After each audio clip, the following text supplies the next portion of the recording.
Hi there, Glocal citizens. Welcome back to the podcast that inspires a borderless mindset around manifesting a new world. I am your host, Florence Adu, coming to you with part 2 of my conversation with Michelle Chikaonda. She is an award-winning nonfiction writer, teacher, and avid traveler. She is currently a graduate student at the University of East Anglia School of Literature, Drama, and Creative Writing, studying biography and creative nonfiction. She has won the Literary Award for Narrative Nonfiction of the Tucson Festival of Books, the Stephen J. Meringoff Award for Nonfiction of the Association of Literary Scholars, Critics, and Writers, and the Archie D. and Bertha H. Walker Scholarship for Writers of Color from the Fine Arts Work Center in Provincetown. In 2015, she was nominated for the Pushcart Prize by the Oracle Fine Arts Review, and in 2020, she was longlisted for the inaugural Toyin Falola Prize for Emerging African Writers, and was published in the prize's anthology, In the Sands of Time, this year in 2022. A contributing editor for nonfiction at Electric Literature, she is also currently published at Al Jazeera, The Globe and Mail, Catapult, The Broad Street Review, Business Insider, and Africa is a Country, among others. We're picking up the conversation with Michelle telling us a little bit about where her craft is going to take her in the coming years. Okay, so you are now actually finally studying full-on, straight-on writing, narrative writing, Yes. and you're continuing to write and all of that. And so when you think about what's next and how you're now going to translate this into the next phase of your career, what do you see? What does that look like for you? That's such a good question because, of course, for both for the purposes of our conversation and like for my life, that's multifactorial, right? And so where I am is influenced by where I want to be situated geographically with respect to mainly my mother back home in Valley, and but it'll also be, as I said, like part of my work here is to sort of like reflect on my American experience after 20 years, in America, because I knew that, in the US, like when you talk about, all the various like racism and all the various probably racialized history over, 400 years and whatnot, you realize as somebody who moved there, essentially. I mean, I was born there, but then I left when I was little and only came back to re-inhabit there. The extent to which that the real issue that America struggles with, it feels so banal, and it's not. It's like what it is to be Black in America. Like, you are Black in America and that's it. And it doesn't, it's not like, I think some people try to paint it like, well, like, it's just, after 400 years, the African Americans haven't assimilated. I'm like, yes, but these issues are applying to people who came over as immigrants. Like, you all need to think about this correctly. And, and I think for me, being tied into the American experiment by virtue of my birth, and that's it. And, America is one of the few places in the world where you do get or are entitled to By birth, right? Citizenship by birth. Yeah. So I do feel that a certain, I wouldn't quite say, responsibility, right? Not responsibility, but I feel like I'm tied into that project, whether or not I like it. And it's something that it's important for me to wrestle with and understand and find my place in it. But sometimes you have to leave home to come back. Right. And so and I don't know when the US is my future again, or how that even looks, for other people, it's a, that I've met, folks that I met at Peja, for example, for whom it'll always just be a place to visit and it'll never again be a place to live. And other people, it's like, well, maybe I'll move back if I have, family, blah, blah, that sort of thing. For me, though, I'm already near the end of the first term of my writing program. I mean, this is a really quick thing. I'm already talking with my program director about the what next. I've been thinking about expanding this out to a PhD because the thesis for the master's is not a book length thesis. And I would like to finish a book. So and the PhD here allows for that. It is also a shorter PhD program than American ones, and teaching is not required. Generally speaking, for American PhDs, teaching is required. It's structured into funding, the funding offer, and it's also the American PhDs assume that you intend to go into academia afterwards, for which teaching training is necessary. PhDs don't it seems more, at least according to the people I spoke with, last week, that it's more about like, do you have something you really are just itching to study and get to the bottom of? And does it make sense to do that study here within the confines of the university? And so that's something I'm looking at. I'm also looking at just saying, you know what, got my master's, kept it real good, and get back into the workforce, and go and work here for a few years at an ideally very global company, and not just because of a company that has a global outlook, but literally because one of the great perks at Penn of my job was being able to travel, and being able to go to a city where you had friends and or family and whatnot, and do that on Penn's dime. And so right. Like, also, like if I, travel being really important to me, it is nice when someone else is paying for it. It's certainly, if someone else is paying for it, it also, like, being very technical and frank, it means you will much faster get to the various, like, whatever statuses and such like that can make traveling more comfortable when you're traveling at that volume. Right. Right. It's just nice to be able to go into shorter lines and, I don't know, go sit somewhere, lounges, have a meal, get a shower. Yeah, exactly. When you're just like constantly on airplanes. I mean, when you're just getting So that's also what's nice about, like, let's keep it real, keep it a buck, right? And so that's also what is nice about working for companies that for which travel is built in. And then that makes it a lot easier to travel personally. I mean, I working, when I was working at Penn, I put all my travel on my, personal travel cards. That meant a lot of points. Like I've been so many places, like deeply discounted or free, like where, either the flight I paid for with points, or the hotel I paid for with points, or both were paid for with points, and basically I was just paying my food costs, and that was all work travel. Right. I was like, I wonder, there are companies that have started to close that arbitrage gap. I know.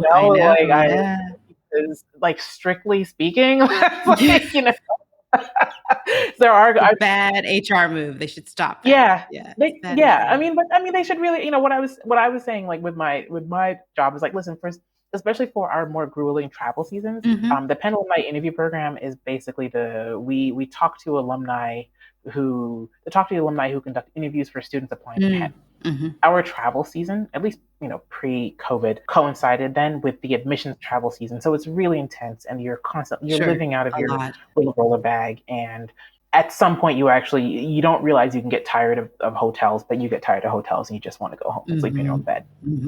So one of the perks is like, well, at least I'm going to get all these points. And so, like, and so you right, exactly. It's the peril. Like travel, you get sick on planes, anything can happen. So you need to have some perks. I would contract filthy, like, colds and rhinoviruses right after intense travel. Out, and then sometimes, like, just like travel hiccups, things go wrong, and, like, people are stressing you out, or somebody didn't set up the projector at the event location, and now you gotta, like, figure out plan B. It's stressful. So, like, if with those points on those cards, I can get a trip to Lisbon, like, I don't mind. There you go. So that's the other possible plan too. I guess that's to say I'm really open. I think the last few years taught me to be flexible about what I want my plan to be versus how things will play out. Like, regardless, I do want to be like one overnight flight away from my parents or my mom at the most. I know, so that sort of rules out living, say, like moving to Canada where my brother and sister are, or like moving to wherever, for example, Singapore. We actually do have several friends who live there now. In part because Singapore is actually really well connected flight wise and everything. It's not difficult to get to other parts of the world, but it is far. Right. It is. It's far. So that's sort of the plan. But the larger idea is that I do want in the next year or two to finish a book. It'll absolutely be on this general topic area of I am realizing, like, through the stuff I'm submitting in this program, it really almost does have to be travel focused. Is because that's how my whole life the majority of my life has been defined by these migratory movements and by airports and airlines. I used a phrase in class last week about, British Airways was our family airline and they messed up, and then they messed up and we don't like them anymore. And Hello. Exactly. I yeah, hear you. Yeah. yeah. But my classmate pointed out, she's like, but do you see that though, Michelle? Like, you all literally have a family airline. So many people, that's not their experience. Right. I was like, oh Exactly. yeah, that's right. Yeah. Yeah. you know? Yeah, yeah. I mean, it's so much of what you said, and listeners, when you look up Michelle, you're going to get a lot of these hacks because she's a writer, so she's written about a lot of these things. So I think that's also very valuable. So when you think about how, just kind of helping the listeners know a little bit more about your writing style and how you communicate, very much the way that you're speaking, very much to the point, but the way that you weave in life with larger stories, right? The larger context of what's going on is very, I want to say, impactful in that sense. And so when you think about the travel stories that you will ultimately culminate in this book, and just generally as you continue to write and grow, besides the theme that you're working on now, are there other themes that you have come to mind already that you have a list that's going, it's like, I'm going to write about that? First of all, thank you for your comments about my work. I really do appreciate it when anybody reads it. So, is that when you put things out there and publish them that, okay, this is meant for an audience, but still you have this part of voice. He's like, is anybody going to read it and connect with it? And I really love hearing it when people do, and appreciate that. One of the themes I have, I'm going to try and work on actually for probably one of my term papers here. There's 2 themes, so 2 term papers for each class and 2 themes. The one that I started on, that I submitted a draft, was a question of rest, and specifically, but that was in a travel setting because I'd gone to Lisbon with those points, and I had done the most. I had done too much. And I came back exhausted. I came back tired and achy. I came back also a little bit cranky because so many of the tours there, except for the one Africa and Lisbon tour I went to on my last day, really weirdly glorify Portugal's previous history of empire. Very strange. It's almost like they're angry that they don't get included in the list of great empires. Absolutely. They are, actually. That is Right? the story. And that is the experience that I understand from my friends who are African Portuguese. So they're those that are coming from Guinea and live there, and that is their experience, is that they really they really do that. And so I got very fortunate, had a fellow writer friend who happened to have been in Lisbon a couple weeks before and posted on Instagram about this Africa and Lisbon tour that she went on. That was phenomenal. And I did that one on the last day, and that sort of redeemed the trip. I was like, really though? Yeah. And so I came back cranky, and I realized I hadn't given myself space to rest. I treated that trip like work, like so many tours, proving that I've done vacation well, but hadn't just like rested. And so I wrote in this essay about the experience of going to Puerto Rico a couple of weeks later, super last minute trip, but I was determined to prove to myself that I could rest. And it was hard. And in this essay, I write about looking like a parody of myself because all of my rest related accoutrements were work branded. So it was a pen branded and it was a pen branded from various work retreats. It was a pen branded tote bag. And it was just 1 year. I will rest, but I look like a branding parody. But it was hard to make myself sit there. And so in this essay, I reflect on that. I reflect on how hard it was for me. I then pivot to my father, who had notorious problems with ever taking a vacation. We used to joke that even when it looks like he's chilling out in a picture, he's actually doing a deal under the table on his phone.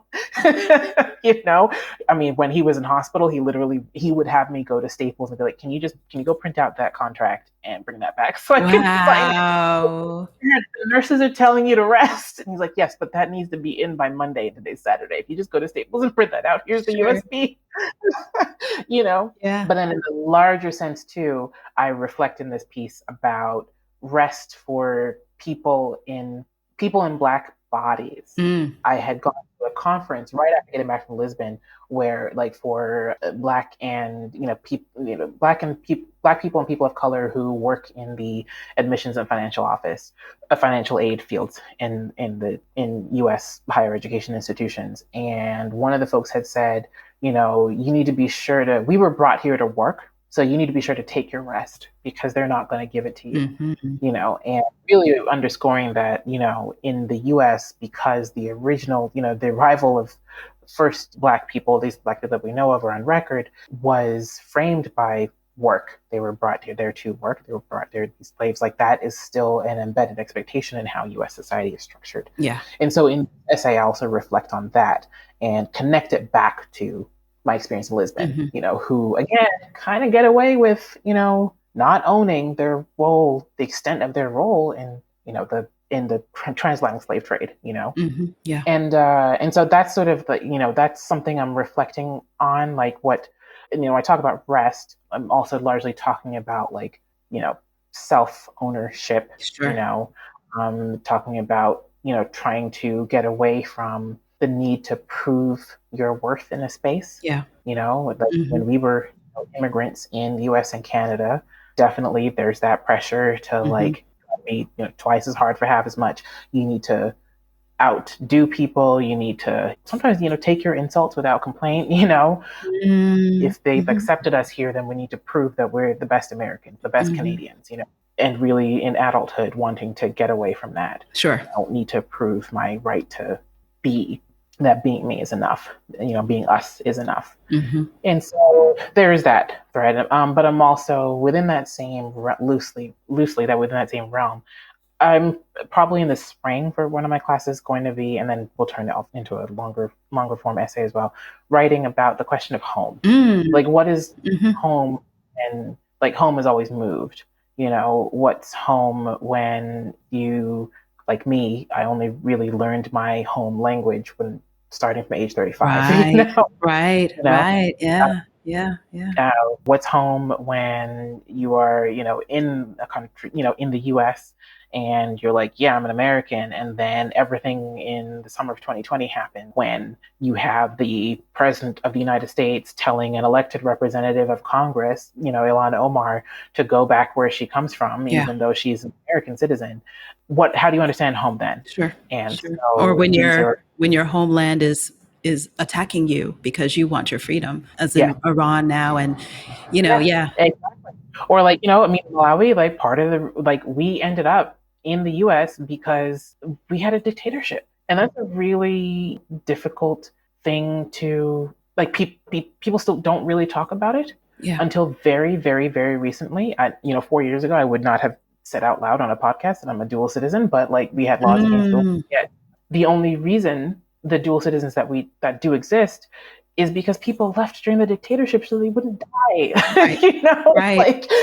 Let's be honest about this. Like, if anything, you should be saying, like, we're the first ones to say dual citizenship because we want to encourage people who either whose parents left or who they left for various reasons, that they should come back and not be afraid of retaining their feet in both lands. We're acknowledging that we had this incredibly violent, oppressive past. Right. But unfortunately, in Malawi too, we suffer from a failure to really take stock of what happened. And because what happened occurred in the immediate wake of colonialism, I think it is very easy to say, well, our problems are all because of that, and not necessarily to take a closer look at the human failings that are the reason. And yes, the human failings that occurred between, the end of colonialism, the beginning of the independence era, and the beginning of the democratic era. Yeah.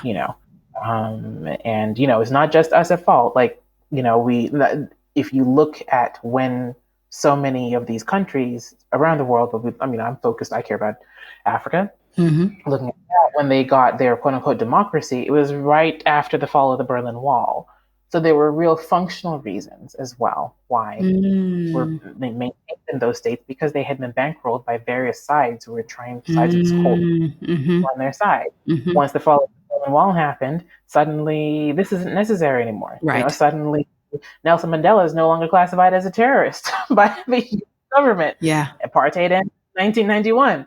He gets him up in 94. South Africa first democratic elections 94. Kenya, I think it was Zambia, I think it was 92. Kenya might have been 92. And so you sort of start seeing these things happening after 30 years of autocratic rule.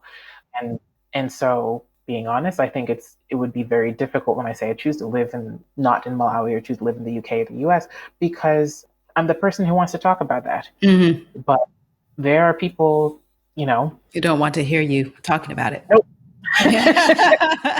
And that. I like to joke sometimes. I joke sometimes with like, guys, if you ever hear that I was put in a quote unquote car accident, you just know that I made the wrong people angry. Right.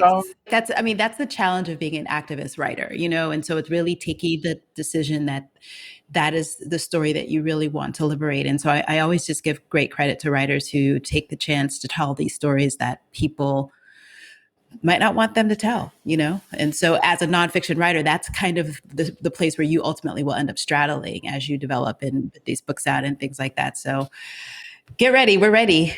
We're ready to come. I mean, that there was a time when the early and kind of the Pan-African movement where we could go to our neighbors, Kwame Nkrumah went to neighboring countries and that kind of thing because we could. And so let's hope we have safe havens for each other with I certainly hope so. Like, actually, I mean, for my thesis, my undergraduate thesis, when I had compromised and said I was going to be an international relations major, I did focus on sub-Saharan Africa. And so my thesis was actually focused on the Organization of African Unity and why it all failed, because that was the beginning of, around that time, it was like early 2000s, the beginning of the earliest rumblings of the African Union. And so, but in order to think about the OAU and why it failed, of course, now you're studying that whole actually immediate post-independence era. So yes, the Nkrumahs, the Julius Nyerere's, the Bandas, like all of these guys, they, for a while, there was briefly this, moment of unity. I mean, I remember some years ago being at home in Malawi, and the Zambian president was visiting Malawi, I think. And so we were listening to one of the ceremonies on the radio, and the Zambian national anthem came on, which has it's the exact same tune as the South African national anthem. And I asked Dad, I was like, wait, why?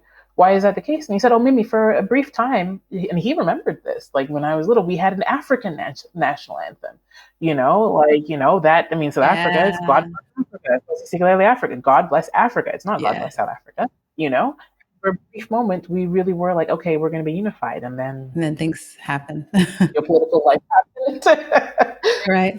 Yeah. So let me ask you about mindset, because we're kind of talking about that a little bit. And so I'll ask you my mindset hack. So what is your favorite or an innovative one that you practice, one that you know of, mindset hack? Oh man, that is really okay. Well, I will start with writing, and then that'll lead out to sort of life. With writing, in order for me to allow my emotions to come out more unfettered on the page, I have to trick my mind into thinking this is just a draft and I'm going to edit it. So I actually really struggle to write first drafts on my laptop, on my desktop computer, because that's too intimidating. So for a long time, I actually used to write all my pieces by hand. And actually my first prize-winning essay was entirely written by hand at this IHOP in downtown Philadelphia that was open until 2:00 in the morning. For your international listeners, that is the International House of Pancakes. It is a chain diner with decent pancakes, but unlimited coffee, which is very important for writers. It was the only place that was open until 2:30 in the morning. And I could only write at the time, like late nights were my writing time.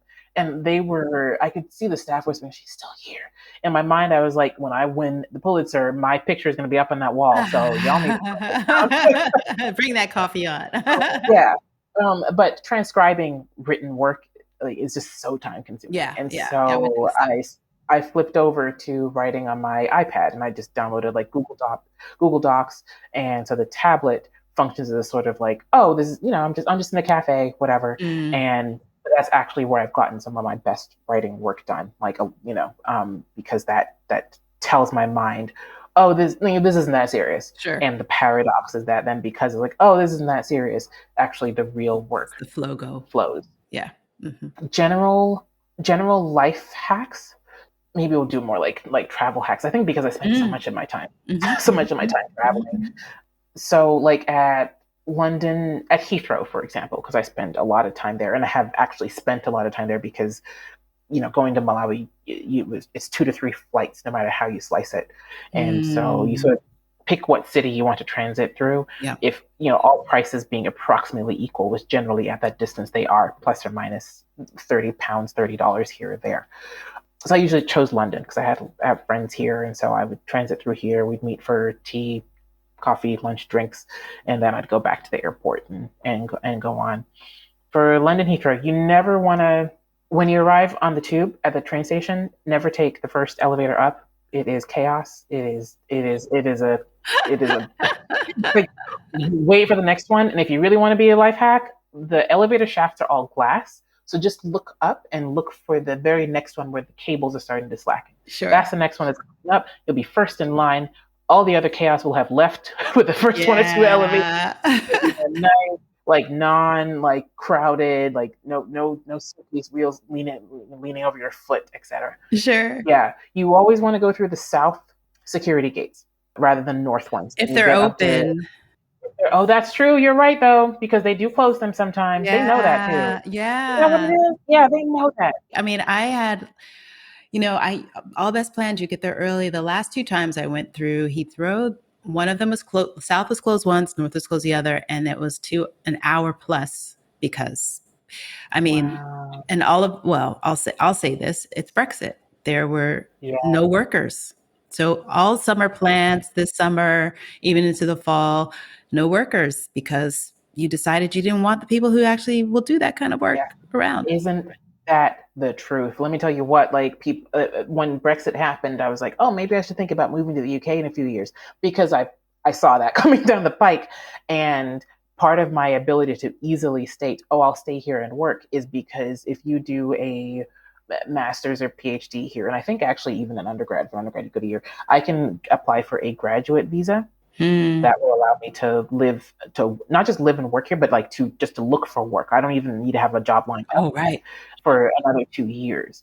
They reinstated that just last year. They because I was and I told some of my classmates didn't know that this visa scheme existed. I was like, it wouldn't have if Brexit hadn't happened. Because they wanted certain. Yeah, they wanted certain people to leave. But if you go on the UK Border Force website and you look at the jobs that they're calling essential jobs, it is everything. I was like, y'all, so you're basically saying you just need a workforce. Yes. Because I was worried, there's like a lot of countries have really very specific tracks. Like, the US, everybody's trying to apply for green cards and whatnot. Certain jobs will only be available in certain places. If you're willing to live and work in remote places, like work up in Montana, sure, you can, you might have more jobs open to you and everything. Right. Yeah, exactly. But like in the UK, it is everything. It is everything. It's not, it's not like, oh, you need to have a degree, you need to have this, you need to have that. I mean, Brexit really was so short-sighted. I have appreciated observing European petty when I landed in Lisbon, for example. Like, there's a very clear, big, bright sign for like British people that way, and it's with the rest of us. Right, it's true. Like Brits want to go to Portugal, right? And so like I landed and I saw that. I was like, wow, y'all. They made it very clear you are not in the EU line anymore, my friend. You were going that way. So I had to change a little bit. It's so true. European petty, like like flying going to these places and like, oh, they're making it really clear that oh, you chose this. Yeah, you decided, you brought this on. You don't want us, we don't want you. We don't want you either. That's okay. Yeah, I like that you said that, European petty. Yeah, like these little small, like is that strictly necessary? It's probably hurting them more because it makes their queues longer at arrivals in those various airports. But no, they don't care. They're like, oh, we're gonna make sure. Well, I mean, similarly, that's why we have a person who incited a coup running for president again. Oh man, I saw that. I was just like, are we serious right now? Seeing that, I was just like, oh wow, I mean, I was going to say, I'm glad I left. Of course, that comes with an asterisk because, of course, so much of what happens over there is tied ripples. into, Yeah. indicative Mm-hmm. of many things going on everywhere else. Mm-hmm, mm-hmm. But literally incited a coup and is able to confidently declare a presidential candidacy again. Yeah. And to non cynically play, I think it was Do You Hear the People Sing from Les Miserables as he was coming down the escalators to make his announcement. I saw part of that video, and yeah. And oh wow, I just tuned it out. I just saw the headline. I said, "Ugh, yeah, we knew that was going to happen anyway." Yeah. I was like, I think I was on Twitter, and I scrolled past, and somebody was like, Sure. "You don't even understand what is happening in Les Mis right now." Les Mis, and I was, what song is he playing? And then I was like, nah, because he really imagines himself to be one of the people. But yeah, so I don't know, the world is just getting all the more complicated, Yeah. which is why it feels like I do hope this doesn't come off as self-important. But I think that artists, writers are more important than ever in terms of making sense of all of that. Absolutely. Because we have the ability to tie it into a kind of sense, even if it's not necessarily soothing sense. Like I don't see my job as making people feel good, because I think there's just some things like it's important to feel that discomfort, because discomfort is the motivator. Like paint it like this is the implication of these behaviors. Like then maybe you're motivated to change is a strong word, but certainly to think carefully about how you occupy space in your world, right? And hopefully, like, my writing does that. Hopefully other people's art does that. Yeah. And reflects the idea that everything is all sorts of upside down and messy. And I think it's going to be more and more important than ever, especially because I feel like there's so many forces that are sort of like gaslighting people into thinking that it's not as serious as it is. Right. Exactly. And I think that we're not necessarily taking liberation for granted. And that's where we need to where people are starting to see that it's potentially a challenge. And the more the creatives and people kind of point that out, that there's a citizen responsibility to do something. And I think that hopefully people are starting to feel like they actually can and will and have to do something. So yeah, you have to do something. You can, like, all of your choices matter. Like where you buy from matters. Like what you consume matters. And yes, whether there's like goods and consumer products, or like the news you consume, the social media apps you can, like, all of that matters yes, tremendously. And the fact that so many people treat it like it doesn't matter is being taken advantage of. I mean, I think it's like I think to nefarious effect. Right. This may be a conversation that gets me in a car accident, but like, I think that, oh no, I think it is like a nefarious effect that people are that the fact that people are not thinking about what do these consumption choices mean? What do these participation choices or lack of or non-participation choices mean? And that space for which there's no thought going into it, or is the space that honestly that info occupies, like, and that really truly ugly things are allowed to happen. Sure. On a lighter note, yeah. on a lighter note, let's talk about the Michelle that is not writing, is not thinking about writing, maybe not traveling. So I like to ask this question, particularly of writers: are you a reader? Are you a watcher? Are you a listener? And what are some of your favorite reads, watches, or listens? Yes, so I am all three. Reading, watching, and listening. All of that has been a bit like tied into itself. I sort of tend to go down these thematic rabbit holes, and it's sort of like where it was fun, and then it became this like intellectual, artistic obsession. Okay. That happens to me as well. Yeah. Yeah. So like during the lockdowns, I started watching a lot of time loop movies. And then I started seeing a whole bunch of implications for like what that meant for like us in this eternal time loop in the lockdown and pandemic. And I started writing about it and then getting paid to write about it, which was really cool. So that became like work, but also thought and enjoyable. Like I taught a class about like the implications of time loop movies and whatnot. Okay. On time loops in the science fiction universe and everything like that. So what I am sort of reading now, or the series of books I'm reading now and podcasts I'm listening to now, Gabor Mate has a new book coming out, or has come out, called The Myth of Normal. Okay. And he has been doing sort of like the podcast rounds, talking about mental illness and mental illness, physical illness, and the relationships of those things to childhood trauma.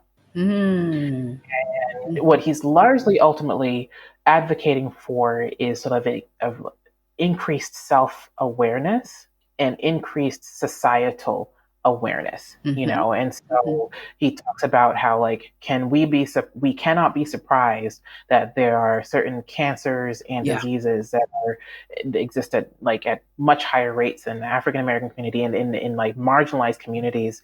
He lives and works in Canada primarily. He focuses a lot on like the communities affected heavily by addiction in Vancouver, but he is like, can we be surprised that these diseases are manifest? Because that is what happens. It's not that the emotions experienced cause the disease. It is the emotions without proper expression or acknowledgement in a society that's trying to tell you that everything is fine. Those emotions cause stress on the body that in turn compromises your immune system, resulting in inability to fight back when cells go awry, or an increased susceptibility to other diseases that may invade. And so I've become really interested in that, and in other or personalities talking about similar things. I read a couple of his books. I read When the Body Says No. I was on the fellow writer friend. I'm just starting now in the realm of Hungry Ghosts. Okay. And that's really heavily focused on addiction, but he talks in a larger sense about the impact of personal and societal trauma on health. And yeah, I know that sounds all heavy and stuff, but that's sort of the stuff I'm reading. Sure. And then for watching, I really love The Crown. Season 5 just dropped. Yeah. And so I've been making my way through season 5 of The Crown. I just watched From Scratch. Oh, okay. It's a series. So if I'm trying to truly just be like, you know what, I just need to let my mind go, and I'm not trying to be like writing or overthinking. Netflix seems to be competing with the Hallmark Channel for like right, a lot of these, right? Yeah, right. It's all the same thing. Like our business executive moves to the country to convince her childhood love to sell her land so her company can acquire or whatever. What happens? It's all the same stuff. Yeah. My mistake is that I thought that From Scratch was like that. Because I had finally watched over the summer Emily in Paris or Emily. Oh, in Paris, yeah. It's like it's ridiculous and sugary and whatever. But I don't know why I love it. It was so cute. much. It was cute. I'm with you. Like I do the brain deadish stuff. Yeah. Like not brain dead, but it's cute stories, right? Yeah, it's cute stories. It's not challenging. I thought From Scratch was like that. It is not. Okay, I haven't. It is at first you're like Black woman moves to Europe, falls in love, and it's all cute and simple. And it is simple. And then the storyline turns like real. Yeah, and that's what I've heard. Like, I'm in the early. I've just started, brain time, like in the early. So I've heard that it gets real. It gets real. And it's it does it well, but that is not what I was expecting when I was like, oh, this is my light. This is my light evening post class watch. Sure. But those are the that's what I've been watching. That's what I've been reading and listening. So reading and listening is we're sort of like tied together. Into each other. Yeah. Okay. I think watching is really the one where it's just like, okay, I'm thinking about. I do want to see Black Panther. Oh right? Yeah, you should. It's good. Yeah, I really want to. So here's the deeply emotional thing for me is that I lived in West Philadelphia, and there's nothing like going to go see a Black movie with a full of Black people. Yeah. And like, I know the experience is not going to compare. Yeah, that's true. Are you ready for that? but Yeah. it's just, it's just, I think, Yeah. I saw it last weekend um, here, and it was a yeah, packed theater of Ghanaians and drumming, and yeah, it was yeah, an yeah, experience. right? Yeah. It's a totally Yeah. different experience. Yeah. I watched, Black Panther. I watched like Get Out. Watching that with a theater of Black people like that, it's just, Yeah. Yeah. yeah. And so I will see it. I have heard that I've tried to avoid spoilers, Sure. but I've heard that it is a lot more.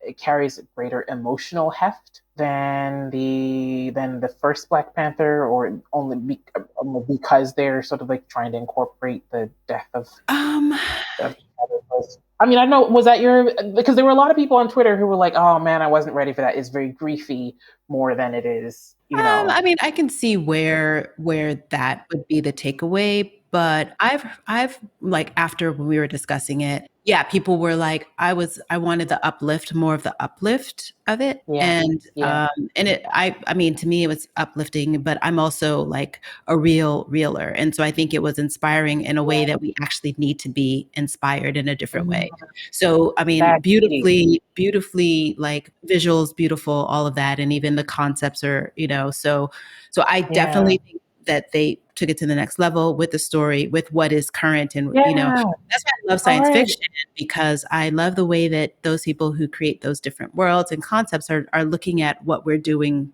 wrongish and looking at Yeah. ways that we can, like, how do we solve for some of this in a Yes. different way? So, Yes. Yeah.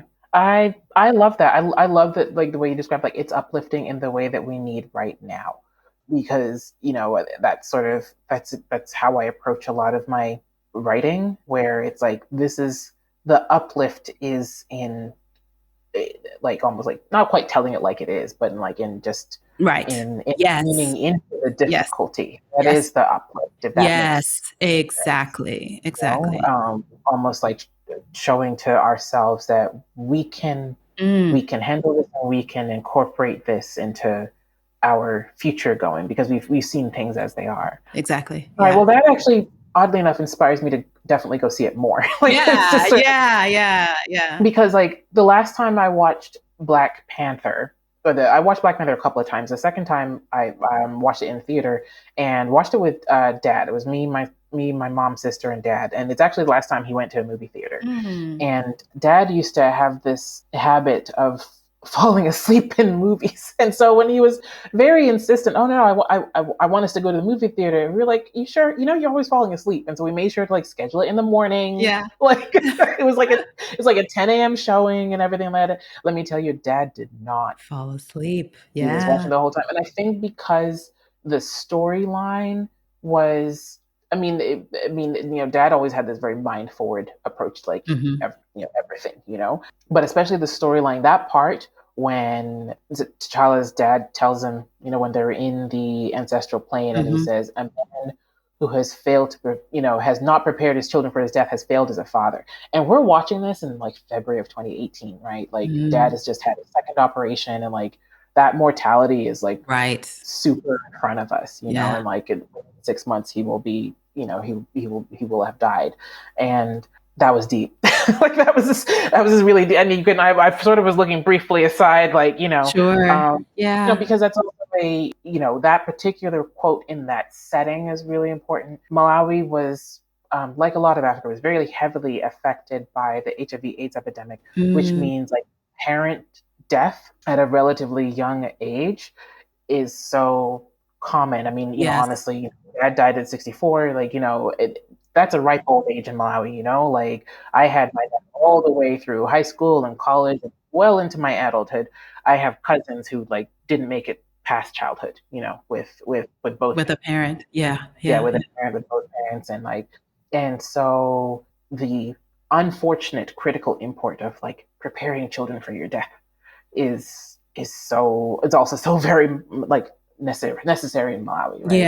Yeah. I mean, it's necessarily globally, and I think that particularly Yes. Africans, they try to avoid it with not being prepared. Oh, well, it's not taboo, but It's taboo. Oh, so taboo to yeah, talk it is about. to like not Right. have a will and all those things, and so it Hey. really creates.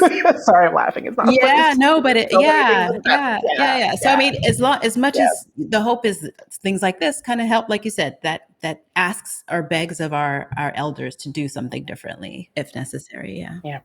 We did have a family friend who recently passed away a couple weeks ago, and that it was coming for a long time. She had been quite ill with cancer.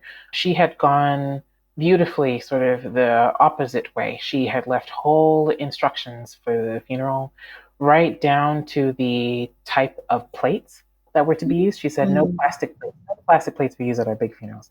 And she said, none of those. I don't want that. This is my funeral. She picked out her outfit, everything. I mean, it was really, Yeah. really, really quite remarkable to hear, that because it is so, again, it's so taboo, isn't it? Yeah. It's so taboo Yeah. to just be very forward about that, that this is exactly what I want and need to happen.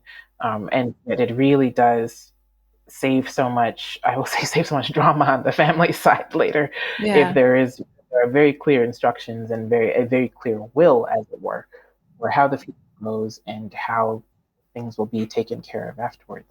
I found that quite admirable. Yeah, exactly. Exactly. Well, Michelle, you've been so generous with your time. Thank you so much. I appreciate that. Yeah, this was a really great conversation. I feel like we could, Yeah. I hope that we can meet again Yeah, and absolutely. continue to chat wherever our worlds may cross. Exactly. This is what's nice about this super global community. Like, I love being able to like message people and say, hey, I'm going to be in, like actually after Peja, I met one of my good friends from that school I went to in Wales, United World College. Uh-huh.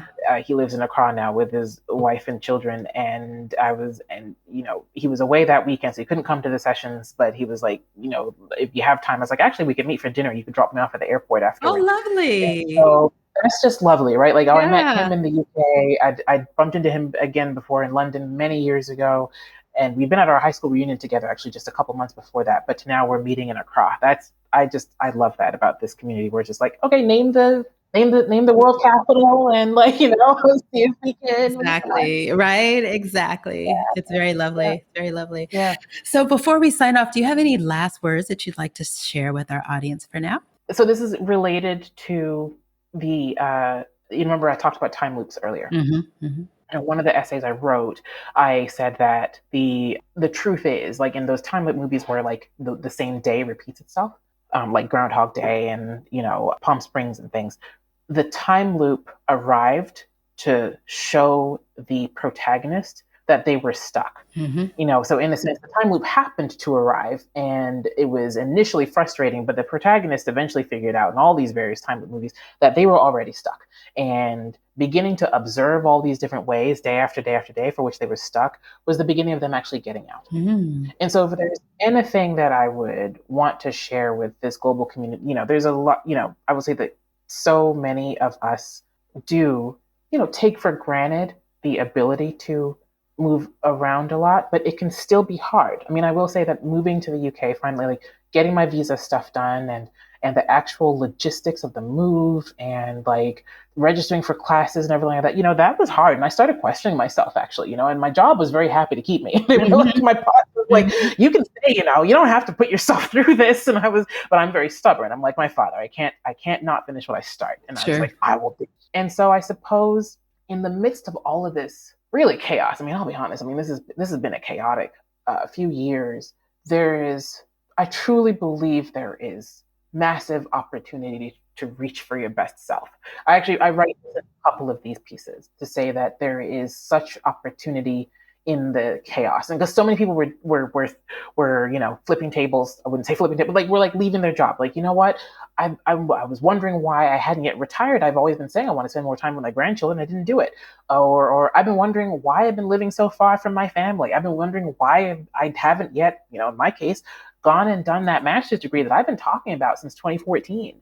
And so even, for those of us who, I will say one of the things that perhaps paradoxically kept me in place is that I saw myself as already being an outlier, which I was in many ways, of the type of person who like travels easily, moves easily, can flip passports, bliggity blah, and like go wherever, however, but I was more stuck than I realized. And so I for our Glocal community, a term that I absolutely love. I adore, because that's exactly what it is. I'm writing an essay right now about making airports my home, specifically about Heathrow Airport, really specifically about Terminal 5. I realized last time I passed through that if I know where the good bathrooms are, I've been going through there way too much. Yes, you've been spending so much time there. Yeah, she's like, oh no, that's the good bathroom. Wait, okay, I have to ask, by which gate? So this is now in arrivals. Okay. The one at the south end of the terminal, across from the Cafe Nero. Okay.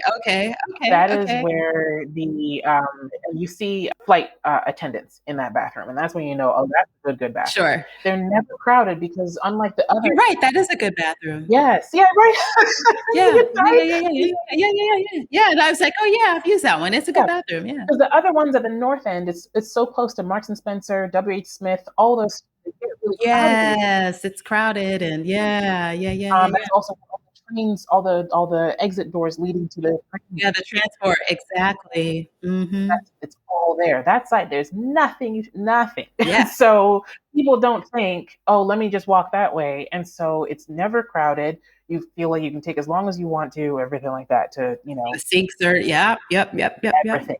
So, but that's also when I realized that it's like I passed through this airport way too much, So when you're the type of person who knows where the good bathrooms are at the arrivals level at Heathrow Terminal 5, you can sort of I feel like maybe you can get a little bit complacent, or I did, in that, like, oh, I'm already living a life that most people only dream of. I don't need to push it further, and I did. So I would just, for those of us in that community, and those of us not too, if you've never made that move, like, the move can be difficult, but not impossible. And like, I really am, even 2 months on, like, actually today is exactly 2 months since I landed here. Actually, now I'm thinking about it. Yeah, 17th. Got here September 17th. And I'm so happy here that I'm worried about jinxing it. Like, it just sense in a way that, I on the one hand, I was recriminating myself at first, saying, why didn't I come sooner? But then I said, no, it feels so right because now is the right time. Right. If I had come earlier, there would have been things that didn't work, things I hadn't prepared myself for, things I hadn't made my peace with, like, like relationships I hadn't fixed up, my relationship with my money, which needed to be fixed before I could get myself over here. And it feels so right because it's exactly the right time. I'm so glad I made this move. I'm so glad I made this move. It was hard to leave my friends and, and everything, but there are no regrets. Right. It was time. In your own words. It's time. It was time. Yes. It was time. I appreciate that's exactly what it is. It's time. Yes. Yes, exactly. All right, listeners, this has been another episode of the podcast. You can catch us each and every Tuesday with new episodes at glocalcitizenspod.com or wherever you get your podcasts. And I want to say again, folks, like, share, subscribe, tell a friend, leave a review. It helps people find good content online. And until next time, and also check out the show notes because they're going to be very good. We had such a rich conversation in so many of these topics, from things about Malawi to Heathrow to all of the great places that we visited in this conversation will be there. So until next time, bye for now.